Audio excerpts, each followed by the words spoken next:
Hello मेरी YouTube family, कैसे हैं आप सभी। आई होप कि आप सभी लोग बहुत ही बढ़िया होंगे और अपनी तैयारी खूब मन लगाकर कर रहे होंगे। पूरी ईमानदारी के साथ में हमें इस वक्त पढ़ाई करना है, क्योंकि हमारे पास केवल कम समय बच गए हैं, 45 डेज बच गए हैं। और हमें इन 45 डेज़ में किस तरीके से हमारी रणनीति होनी चाहिए, स्ट्रैटेजी कैसी होनी चाहिए, ये आप लोगों को डिसाइड करना है। और जो भी कम समय बचा हुआ है, हमें जोर लगा देना है पढ़ाई के लिए। टाइम नहीं मिल पा रहा है तब भी हमको टाइम निकालना है, चाहे कैसा भी हो। अगर आप अभी भी अगर 4 से 5 घंटे भी पढ़ रहे हैं तो डेफिनेटली आप सक्सेस के रास्ते पर हैं। तो आप लोगों को बिल्कुल भी ज़रा से भी इधर उधर निगेटिव थॉट नहीं रखना है कि हमें याद नहीं हो रहा है, कि माइंड से स्किप हो जा रहा है, ऐसा बिल्कुल भी नहीं सोचना है।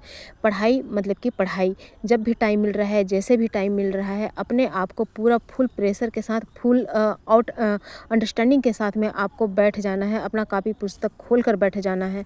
और इसके अलावा दिमाग में अभी केवल जो 45 डेज़ है, इसमें कुछ भी नहीं सोचना है। कैसी हमारी रणनीति होनी चाहिए और किस तरीके से हमको आगे बढ़ना है, ये इसके लिए आप लोग अपने लिए मैं बोल रही हूँ कि केवल अब जो 4 सप्ताह बच गए हैं, एक तरीके से देखा जाए तो 4 सप्ताह बच गए हैं।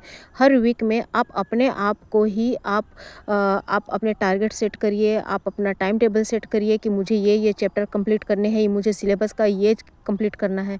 क्योंकि होता क्या है, अभी मेरे साथ कैसा हो रहा है, मैं उस चीज़ को डिस्कस करना चाहूँगी। कि जैसे कि मैं अपना जो यूथ कंपटीशन है, मैं 125 क्वेश्चन में लेके बैठती हूँ। तो कैसे लगता है कि जैसे कि अगर हम 20 क्वेश्चन मैं करती हूँ, तो 20 क्वेश्चन मैं जैसे ही आती हूँ तो मेरे को लगता है अरे अभी तो पूरा 125 क्वेश्चन का टारगेट है, अभी कैसे करूँ, क्यों टेंशन में रहता है। जैसे ही वो 50 क्वेश्चन होते हैं, फिर थोड़ा सा रिलैक्स लगता है कि हाँ चलो 50 तक तो मैं पहुँची, जैसे तैसे मैं पहुँची। और जैसे ही 70 क्वेश्चन में आती हूँ, उसके बाद तो बिल्कुल ऐसा लगता है अब मैं इस साइड में नहीं हूँ, अब मैं मंजिल की साइड में हूँ। 125 क्वेश्चन मेरे अटैम्प्ट होने वाले हैं, मैं इस बात से खुश होती हूँ कि अब मैं नज़दीक हूँ। तो ऐसा ही अभी हमें पढ़ाई करना है। हम जब अभी से अगर धीरे धीरे, अभी मन में, सबके मन में टेंशन है, लेकिन जैसे जैसे एग्ज़ाम के नज़दीक हम आते जाएंगे ना, और धीरे धीरे ऐसे ही अगर हम अपना जो कवर कर रहे हैं, जो रिवीजन कर रहे हैं, धीरे धीरे अगर हम स्टेप बाय स्टेप अगर आगे आते जाते हैं, पढ़ते जाते हैं, तो देखिएगा एग्ज़ाम के समय में कुछ दिन बचे ही रहेंगे, सप्ताह भर पहले ही, एग्ज़ाम से पहले आप लोग बिल्कुल रिलैक्स हो जाएंगे। अब तो हमारा एग्ज़ाम बहुत ही बढ़िया जाने वाला है। तो अभी भी समय है, जो भी कम समय है इसको हमें यूटिलाइज़ करना है। अपने 1 वीक के हिसाब से आप अपने टारगेट सेट करिए कि हमें क्या क्या पढ़ना है। 1 अप्रैल से मैं इसी तरीके से मैं अपनी स्ट्रेटजी के साथ में मैं पढ़ने वाली हूँ। और आप लोग भी पढ़िए, जो भी मुझे सुन रहे हैं आप लोग भी पढ़िए।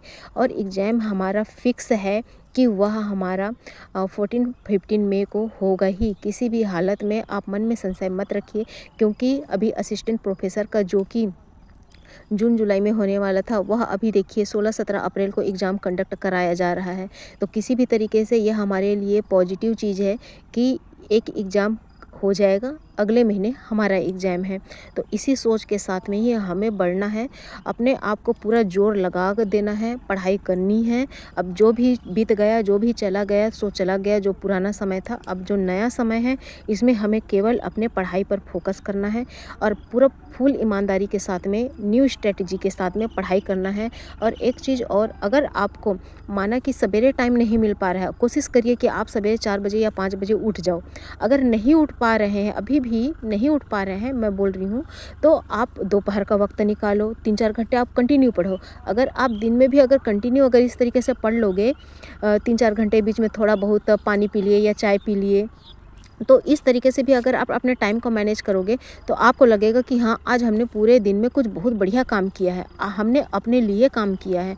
तो इसी तरीके से ही आपको अपने लिए नियम बनाने पड़ेंगे, रूल बनाने पड़ेंगे, तभी हम इतना बड़ा जो टारगेट है, जो 45 डेज़ का है, यह भी कोई कम टाइमिंग नहीं होता है, यह एक भरपूर समय है। अगर देखा जाए तो भरपूर समय है। आप इस समय को उपयोग में लाइए और अपने आप को पूरा झोंक दीजिए।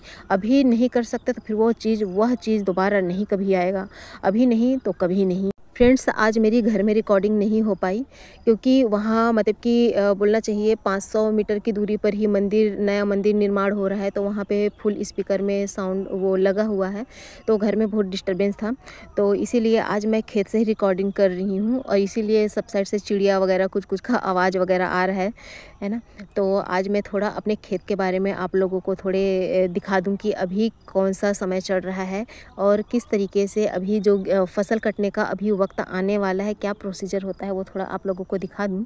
क्योंकि हम यहाँ पे मैं उत्तर प्रदेश के अलीगढ़ में रहती हूँ, तो मैं गांव से बिलोंग करती हूँ, तो यहाँ के बारे में भी आप लोग थोड़ा सा देख लीजिए।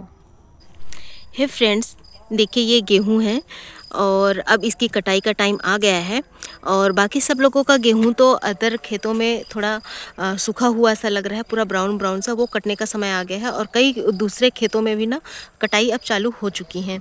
और जैसे कि हमारा जो ये खेत है अभी इसमें थोड़ा हरापन है, तो अभी ये ना कटने को भी नहीं है, अभी कम से कम इसे सप्ताह भर का टाइम लगेगा।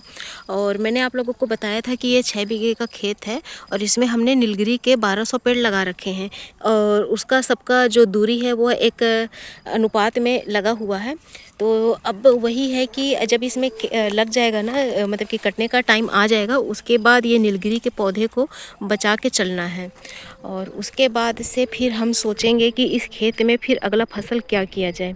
तो अगर आप लोग के पास इस तरीके का नॉलेज है कि मतलब कि इसको तो हमने इन्वेस्टमेंट पर्पज़ से ही लगाया हुआ है इस खेत में, जो ये नीलगिरी के पेड़ हैं, तो अगर आप लोगों के पास कुछ नॉलेज है कि अभी समर में और क्या लगा सकते हैं, पेड़ों के जो है ये पेड़ों के संग में हम और क्या लगा सकते हैं, तो आप लोग ज़रूर बताइएगा। वैसे तो इसमें जैसे हमने रिसर्च किया है तो अभी भुट्टा लगा सकते हैं, मक्का जो बोलते हैं, ज्वार लगा सकते हैं, है ना, और भी अदर चीज़ें हैं, तो आप लोग प्लीज़ सजेस्ट करिएगा, है ना। और हमने मैरीगोल्ड का भी सोचा है और देखते हैं कि क्या लगेगा। पहले तो ये कट जाए बढ़िया तरीके से सप्ताह भर के बाद में, उसके बाद फिर हम इसमें अपना ये कुछ करेंगे खेती, क्योंकि अब धान का समय आ जाएगा और उसमें कंटिन्यू पानी भरा रहेगा, तो वह जो हमने जो ये नीलगिरी के पेड़ लगाए हुए हैं तो उसके लिए यह बेनिफिट नहीं रह पाएगा। तो इसीलिए ही अब हम इसके बाद में हम जो है कुछ भी ऐसी फसल करेंगे जो कंटिन्यू पानी ना भरे और हमारी जो फसल है वह प्रॉफिटेबल हो, है ना। तो आप लोग प्लीज़ सजेस्ट करिएगा कि अगला हम इसमें अभी गेहूं के बाद में क्या लगाएं जो भी 2-3 महीना में अच्छा प्रॉफिटेबल हो। तो फ्रेंड ये देखिए, अभी तो ये ग्रीन है, अभी कटने में टाइम है, अभी सप्ताह भर का टाइम लगेगा। अभी बहुत अच्छा यहाँ से व्यू आता है। शाम के समय मैं ऐसे टहलने के लिए, घूमने के लिए आ जाती हूँ अपने हस्बैंड के साथ में। और देखिए दूर दूर तक, जो पहले एक समय मैं यहाँ पे आती थी, अपना वीडियो शूट करती थी, कितना अच्छा हरा हरा लगता था, और अब फसल कटने का वक्त आ चुका है और इसके बाद से फिर किसान का तो काम ख़त्म नहीं होता है। जैसे हमारा पढ़ाई में लगा रहता है ना कंटिन्यूसन, वैसे ही इसमें भी फसल वगैरह में भी कंटिन्यूसन ऐसे ही बना के रखना पड़ता है। इधर वाले जो खेत हैं ये अच्छे हो गए हैं, ये कट जाएंगे। अब ये केवल 2 दिन में 3 दिन में अभी कटने को आ गए हैं, इनका नंबर आ चुका है। अभी हमारे खेत का नहीं आया है, कम से कम सप्ताह भर लगेगा।